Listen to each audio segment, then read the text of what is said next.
우리 함께 사도신경으로 우리의 신앙을 고백하겠습니다. 나는 전능하신 아버지 하나님 천지의 창조주를 믿습니다. 나는 그의 유일하신 아들 우리 주 예수 그리스도를 믿습니다.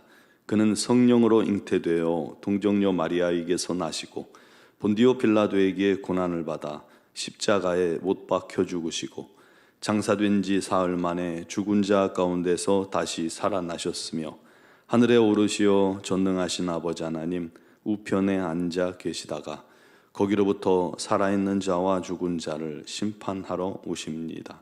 나는 성령을 믿으며 거룩한 공교회와 성도의 교제와 죄를 용서받는 것과 몸의 부활과 영생을 믿습니다.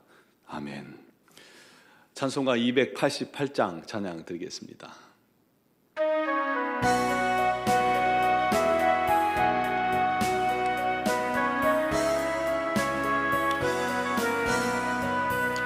예수를 나의 구주 삼고 성령과 피로써 거듭나니 이 세상에서 내 영혼이 하늘의 영광 누리도다.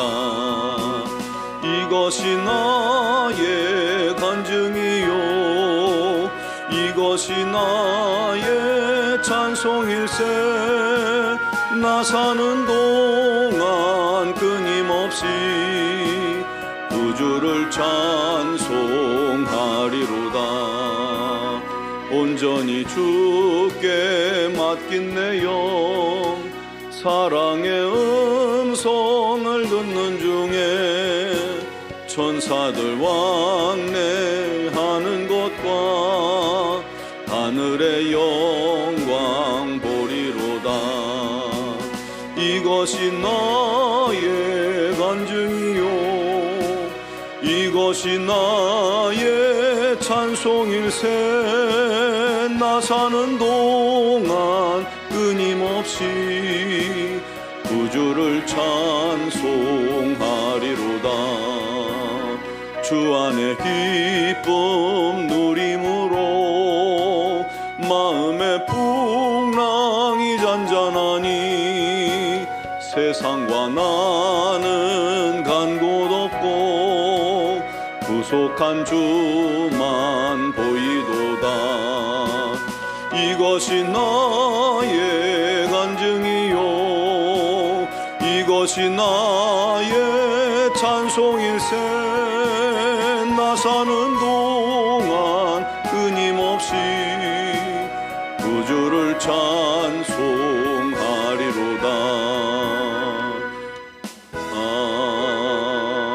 아멘. 아멘. 오늘 주신 하나님 말씀은 마가복음 2장 18절로 22절입니다. 마가복음 2장 18절로 22절을 봉독하겠습니다. 요한의 제자들과 바리새인들이 금식하고 있는지라 사람들이 예수께 와서 말하되 요한의 제자들과 바리새인의 제자들은 금식하는데 어찌하여 당신의 제자들은 금식하지 아니하나이까? 예수께서 그들에게 이르시되 혼인집 손님들이 신랑과 함께 있을 때에 금식할 수 있느냐? 신랑과 함께 있을 동안에는 금식할 수 없느니라. 그러나 신랑을 빼앗길 날이 이르리니 그날에는 금식할 것이니라. 생배 조각을 낡은 옷에 붙이는 자가 없나니 만일 그렇게 하면 기운 새 것이 낡은 그것을 당기어 헤어짐이 더하게 되느니라. 새 포도주를 낡은 가죽 부대에 넣는 자가 없나니 만일 그렇게 하면 새 포도주가 부대를 터뜨려 포도주와 부대를 버리게 되느니라. 오직 새 포도주는 새 부대에 넣느니라 하시니라. 아멘.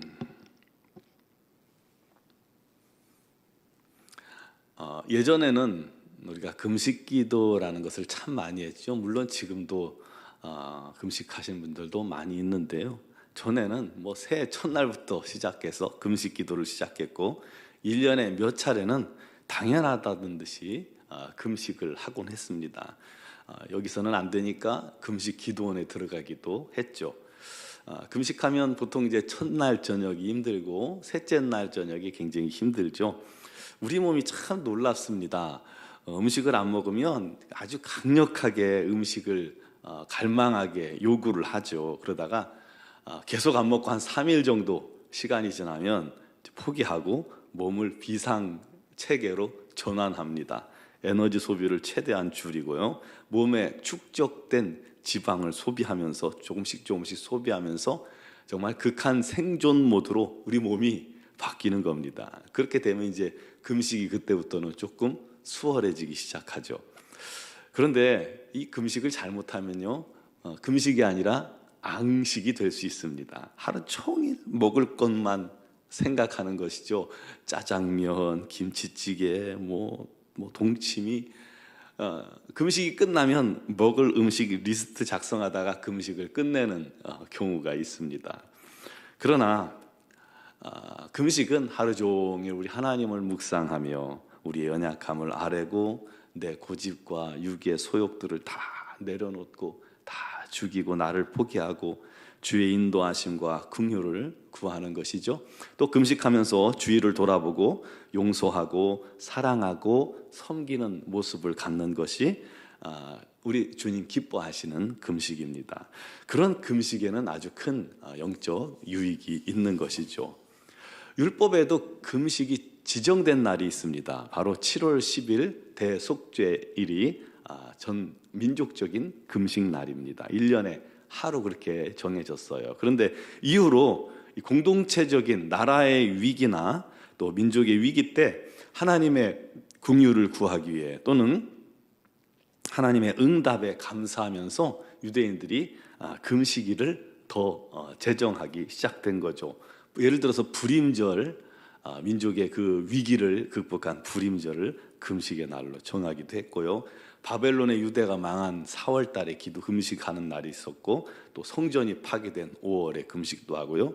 그다랴가 죽은 7월에 금식하기도 하고, 10월에는 바벨론이 예루살렘을 포위한 때를 기념한 금식 등 여러 가지 이제 금식일이 정해졌습니다. 개인적으로도 경건한 유대인들은 자발적으로 금식을 또 하기도 했었습니다. 그러다 보니까 금식, 기도, 구제가 유대교 경건의 3대 기둥이라고 말할 정도였죠.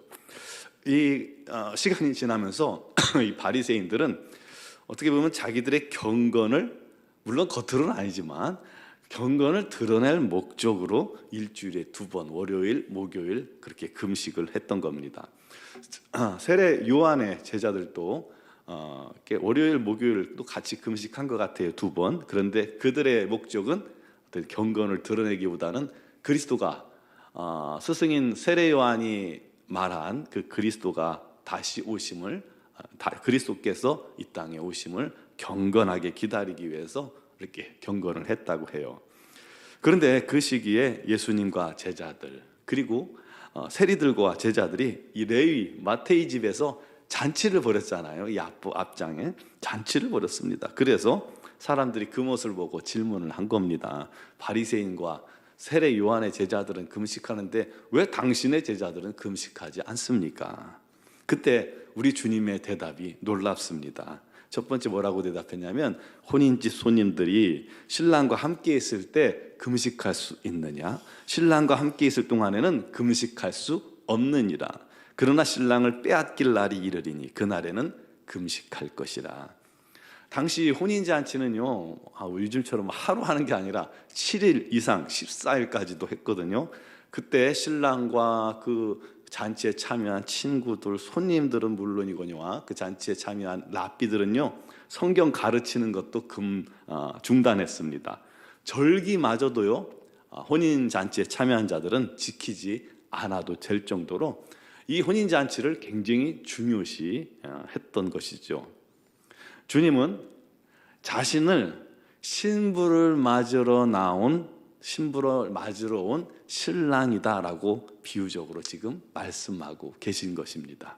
여러분, 주님의 신부된 교회, 우리 성도들은 이같이 모일 때마다 혼인잔치 같은, 신랑을 맞은 혼인잔치 같은 즐거움과 기쁨이 넘쳐야만 합니다.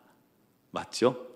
그게 성경적인 예배입니다. 우리가 매 주일 모여서 엄격하게 예식에 맞춰서 예배하는 것도 중요하지만요, 정말 주 안에서 기뻐하며 찬양하며 뛰놀며 감사하는 잔치 같은 예배가 되기를 간절히 소망합니다. 신랑 대신 주님 안에 있기 때문에 신부된 교회가 신랑을 맞아 잔치하는 게 예배가 될 수 있습니다. 주일마다 우리가 예배를 통해서 또한 모일 때마다 그런 기쁨이 충만할 때 우리의 심령이 지친 영혼들이 회복되고 위로받게 되는 것입니다. 두 번째로 주님은 이런 말씀을 하셨어요. 생배 조각을 낡은 옷에 붙이는 자가 없다. 만약 그렇게 하면 기운 새 것이 낡은 것을 당겨서 더 헤어지게, 더 떨어지게 만든다는 거죠. 또 새 포도주를 낡은 가죽 부대에 넣지 않습니다. 새 포도주는 지금 막 발효 중이잖아요. 그러니까 이게 공기가 부풀어서 탄력을 잃은 낡은 가죽 부대에 담아놓으면 이게 터져버립니다. 새 가죽 부대에 담아야 탄력이 생겨서 이렇게 부할 수 있는 것이죠. 그러므로 새 포도주는 새 가죽 부대에 담아야 합니다. 이 말씀을 통해서 주님은 그동안 유대인들이 지켜오던 율법이 낡은 옷이요 헌 가죽 부대라는 것을 말씀하고 계신 겁니다. 반대로 주님이 전하시는 이 복음이 생배 조각이요 새 포도주임을 선포하신 것이죠. 진리를 대신하는 것들이 진리가 마침내 오면 물러나야 하는 것처럼 복음의 선포와 함께 율법적인 매임에서 벗어나게 될 것임을 증거하고 계신 것입니다. 우리가 말씀을 통해서 기억해야 할 것은 신랑이 있을 동안에는 잔치하다가 신랑을 빼앗길 날이 이르리니 그날에는 금식할 것이다 라고 한 이 말씀입니다. 주님이 십자가에 죽으심으로 제자들이 주님을 잃게 되었죠.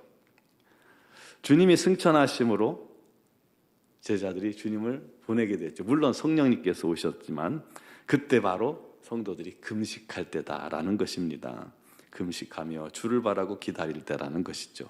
또한 우리도 그렇습니다. 세상에서 바삐 살아가다가 성도들이 너무 바쁘다 보면요, 왜 안 그렇겠어요? 직장 생활하다 보면 너무 바쁜 직장이면 그럴 수 있죠.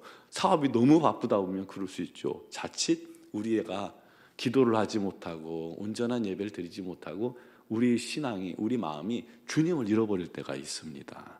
바로 그때가 우리가 금식해야 할 때입니다. 우리 신앙의 첫 신앙을 잃어버린 경우가 있잖아요. 첫 사랑, 예수님을 향한 그 첫 사랑을 잃어버리고 왠지 내 마음이 그냥 뻑뻑하고 영적으로 메말라 있다. 바로 금식할 때입니다. 성도가 사랑을 잃어갖고 자꾸 마음속에 분쟁이 생기고 욕심이 생기고 죄의 유혹에 넘어가고 자꾸 그러면요, 그 주님을 잃어버린 거예요. 그때가 금식할 때입니다. 여러분, 우리가 금식하는 것은 나의 육적인 소욕이 이렇게 솟아났을 때 그것을 죽이고 오직 주님께 나의 모든 삶을, 내 생명을 맡긴다는 의미입니다. 주님 뜻대로 순종하겠다는 의미입니다. 그때 주님께서, 성령님께서 우리를 다스리시고 지배해 주시기 때문에 이 주님 기뻐하시는 금식이 유익한 겁니다. 여러분, 새 가죽 부대에 복음을 담는 것을 방해하는 우리 옛사람의 습관이나 생각이 있다면 그것을 과감히 버립시다.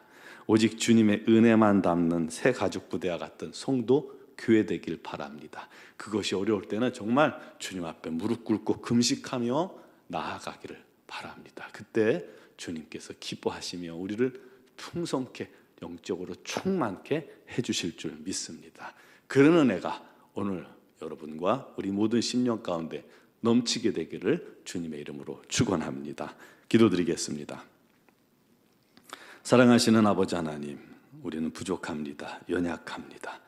자칫 우리의 삶이 바쁘고 또 분주하다가 주님을 잃지 않게 하여 주시고, 혹시라도 주님을 잃어버렸거든, 우리 마음이, 우리 심령이 주님을 향한 뜨거운 사랑을 잃어버렸거든, 주님과 동행하기를 잃어버렸거든, 기도하기를 잃어버렸거든, 기쁨으로 예배하기를 잃어버렸거든, 금식하며 주님 앞에 나아가 이 모든 심령이 회복되고 새로워지고 더 성장하는 역사를 이루게 하여 주시옵소서.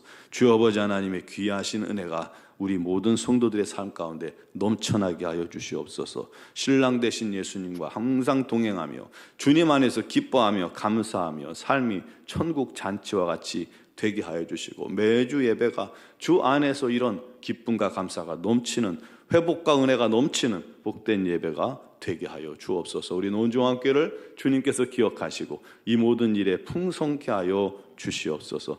특별히 육신의 질고로 어려움 당하는 지체들, 여러 가지 사정과 형편을 주님께 아뢰옵니다. 또한 자녀들을 위해, 남편을 위해, 직장을 위해, 사업을 위해 주님 앞에 간구하고 또 간구할 때에 우리 하나님께서 다 들으시며 응답하여 주시옵소서. 특별히 육신의 질고로 어려움 당하는 지체들에게 우리 하나님 크신 은혜와 능력으로 치유의 광선을 받아서 오늘 주님의 치유가 임하여 우리 하나님께 영광 돌리게 하여 주옵소서. 미얀마 양군 한인중앙교회를 붙들어 주시며 우리 선교사님들에게 건강과 지혜와 능력 날마다 더하여 주셔서 아버지 하나님, 건강 이로 사역을 어려움 당치 않도록 주께서 인도하시고 역사하시고 복 주시옵소서. 미얀마 단기 선교를 또 준비 중에 있는 21명의 단기 선교 대원들을 기억하시고 건강하게 부족함이 없이 준비되어지게 해주시고 우리 하나님 손에 온전히 붙잡혀 쓰임받는 귀한 영혼들 다 삼아 주시옵소서. 온 교회가 위하여서 함께 힘써 기도하오니 기도를 통해서 더욱더 이 모든 일에 부족함이 없게 하여 주옵소서. 오늘 이 새벽에도 믿음으로 간구하는 모든 사랑하는 성도들의 기도를 주님께서 들으시고 또한 영상을 통해서 우리 하나님 앞에 나아가 예배하며 기도하고 간구하는 모든 기도에 동일하게 역사하실 줄 믿사오며 예수 그리스도의 이름으로 기도드리옵나이다. 아멘.